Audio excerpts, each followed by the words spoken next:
the 29th book in the Bible. It has only 3 chapters. Little is known about the prophet Joel, although his concern for Judah and Jerusalem suggests that he ministered in the southern kingdom. While the date of the book is uncertain, 9th to 6th century BC, its message is valid for all times. Joel told of a locust plague which had struck Israel and which, he said, foreshadows that day of the Lord. The day of the Lord was a time greatly anticipated by the people of Israel because they believed that God would judge the nations and restore Israel to her former glory. Yet, according to Joel, God would punish not only the Israel but unfaithful Israel as well.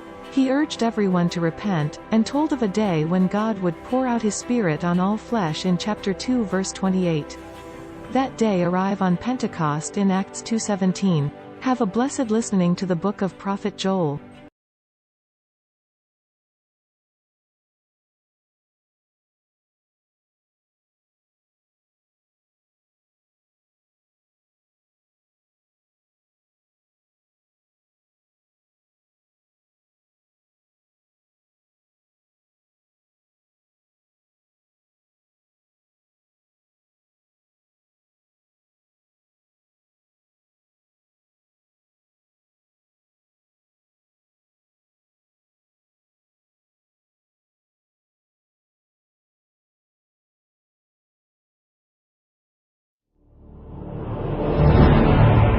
Joel, chapter 1. The word of the Lord that came to Joel, son of Pethuel. Hear this, you elders. Listen, all who live in the land. Has anything like this ever happened in your days or in the days of your ancestors? Tell it to your children, and let your children tell it to their children, and their children to the next generation. What the locust swarm has left, the great locusts have eaten. What the great locusts have left, the young locusts have eaten. What the young locusts have left, other locusts have eaten.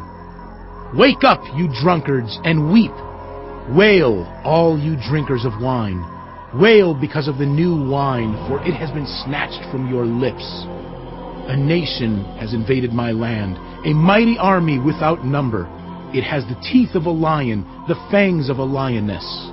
It has laid waste my vines and ruined my fig trees. It has stripped off their bark and thrown it away, leaving their branches white. Mourn like a virgin in sackcloth, grieving for the betrothed of her youth. Grain offerings and drink offerings are cut off from the house of the Lord. The priests are in mourning, those who minister before the Lord. The fields are ruined, the ground is dried up. The grain is destroyed, the new wine is dried up. The olive oil fails. Despair, you farmers! Wail, you vine growers! Grieve for the wheat and the barley, because the harvest of the field is destroyed. The vine is dried up and the fig tree is withered.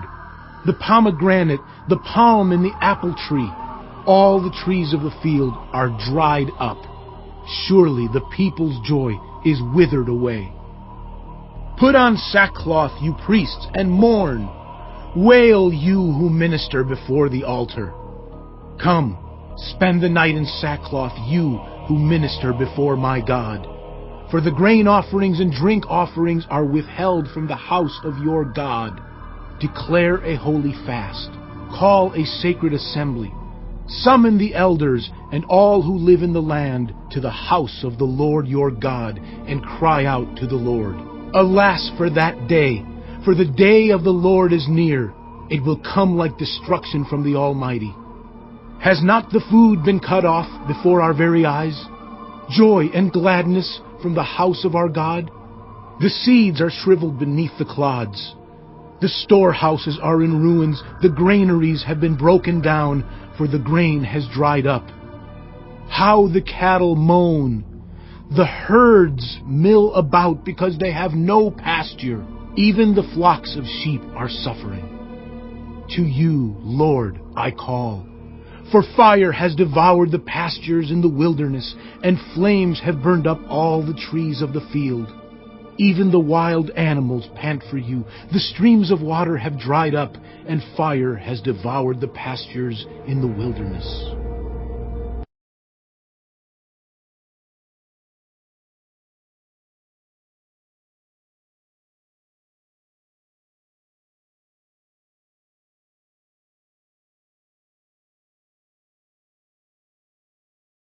Chapter 2. Blow the trumpet in Zion, sound the alarm on my holy hill. Let all who live in the land tremble, for the day of the Lord is coming. It is close at hand. A day of darkness and gloom, a day of clouds and blackness. Like dawn spreading across the mountains, a large and mighty army comes, such as never was in ancient times, nor ever will be in ages to come. Before them fire devours, behind them a flame blazes. Before them the land is like the Garden of Eden, behind them a desert waste. Nothing escapes them. They have the appearance of horses, they gallop along like cavalry. With a noise like that of chariots, they leap over the mountain tops, like a crackling fire consuming stubble, like a mighty army drawn up for battle. At the sight of them, nations are in anguish. Every face turns pale. They charge like warriors. They scale walls like soldiers. They all march in line, not swerving from their course. They do not jostle each other. Each marches straight ahead. They plunge through defenses without breaking ranks. They rush upon the city. They run along the wall. They climb into the houses. Like thieves, they enter through the windows. Before them the earth shakes. The heavens tremble. The sun and moon are darkened, and the stars no longer shine. The Lord thunders at the head of his army. His forces are beyond number, and mighty is the army that obeys his command. The day of the Lord is great. It is dreadful. Who can endure it? Even now, declares the Lord, return to me with all your heart, with fasting and weeping and mourning. Rend your heart and not your garments. Return to the Lord your God, for he is gracious and compassionate, slow to anger and abounding in love, and he relents from sending calamity. Who knows? He may turn and relent and leave behind a blessing, grain offerings and drink offerings for the Lord your God. Blow the trumpet in Zion, declare a holy fast, call a sacred assembly. Gather the people, consecrate the assembly. Bring together the elders, gather the children, those nursing at the breast. Let the bridegroom leave his room, and the bride her chamber. Let the priests who minister before the Lord weep between the portico and the altar. Let them say, Spare your people, Lord. Do not make your inheritance an object of scorn, a byword among the nations. Why should they say among the peoples, Where is their God? Then the Lord was jealous for his land and took pity on his people. The Lord replied to them, I am sending you grain, new wine, and olive oil, enough to satisfy you fully. Never again will I make you an object of scorn to the nations. I will drive the northern horde far from you, pushing it into a parched and barren land.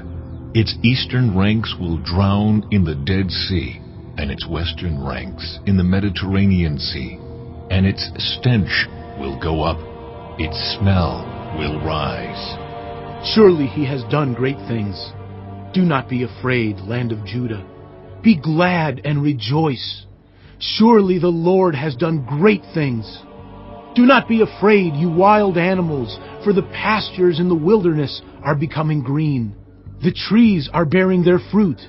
The fig tree and the vine yield their riches. Be glad, people of Zion. Rejoice in the Lord your God, for he has given you the autumn rains because he is faithful. He sends you abundant showers, both autumn and spring rains as before. The threshing floors will be filled with grain. The vats will overflow with new wine and oil. I will repay you for the years the locusts have eaten, the great locust and the young locust, the other locusts and the locust swarm, my great army that I sent among you. You will have plenty to eat until you are full, and you will praise the name of the Lord your God, who has worked wonders for you. Never again will my people be shamed. Then you will know that I am in Israel, that I am the Lord your God, and that there is no other. Never again will my people be shamed. And afterward I will pour out my Spirit on all people. Your sons and daughters will prophesy. Your old men will dream dreams. Your young men will see visions. Even on my servants, both men and women, I will pour out my Spirit in those days. I will show wonders in the heavens and on the earth, blood and fire and billows of smoke. The sun will be turned to darkness, and the moon to blood, before the coming of the great and dreadful day of the Lord. And everyone who calls on the name of the Lord will be saved. For on Mount Zion and in Jerusalem there will be deliverance, as the Lord has said, even among the survivors whom the Lord calls.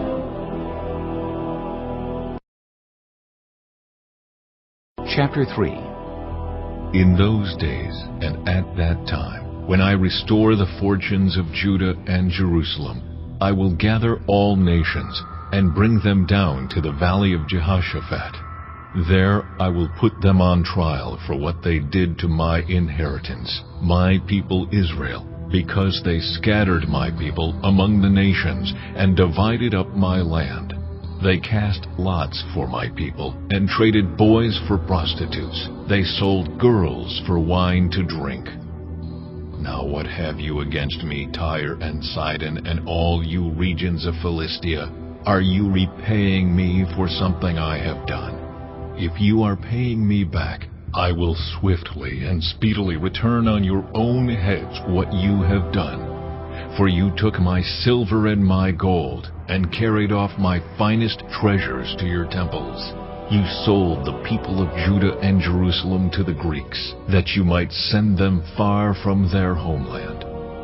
See, I am going to rouse them out of the places to which you sold them, and I will return on your own heads what you have done. I will sell your sons and daughters to the people of Judah, and they will sell them to the Sabaeans, a nation far away. The Lord has spoken. Proclaim this among the nations. Prepare for war. Rouse the warriors. Let all the fighting men draw near and attack. Beat your plowshares into swords and your pruning hooks into spears. Let the weakling say, I am strong. Come quickly, all you nations from every side, and assemble there. Bring down your warriors, Lord. Let the nations be roused.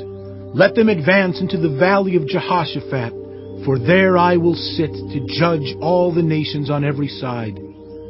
Swing the sickle, for the harvest is ripe. Come, trample the grapes, for the winepress is full and the vats overflow. So great is their wickedness. Multitudes, multitudes in the valley of decision, for the day of the Lord is near in the valley of decision. The sun and moon will be darkened, and the stars no longer shine. The Lord will roar from Zion and thunder from Jerusalem. The earth and the heavens will tremble, but the Lord will be a refuge for his people, a stronghold for the people of Israel. Then ye will know that I, the Lord your God, dwell in Zion, my holy hill. Jerusalem will be holy. Never again will foreigners invade her. In that day the mountains will drip new wine, and the hills will flow with milk. All the ravines of Judah will run with water. A fountain will flow out of the Lord's house, and will water the valley of acacias. But Egypt will be desolate, Edom a desert waste, because of violence done to the people of Judah, in whose land they shed innocent blood. Judah will be inhabited forever, and Jerusalem through all generations. Shall I leave their innocent blood unavenged? No, I will not. The Lord dwells in Zion.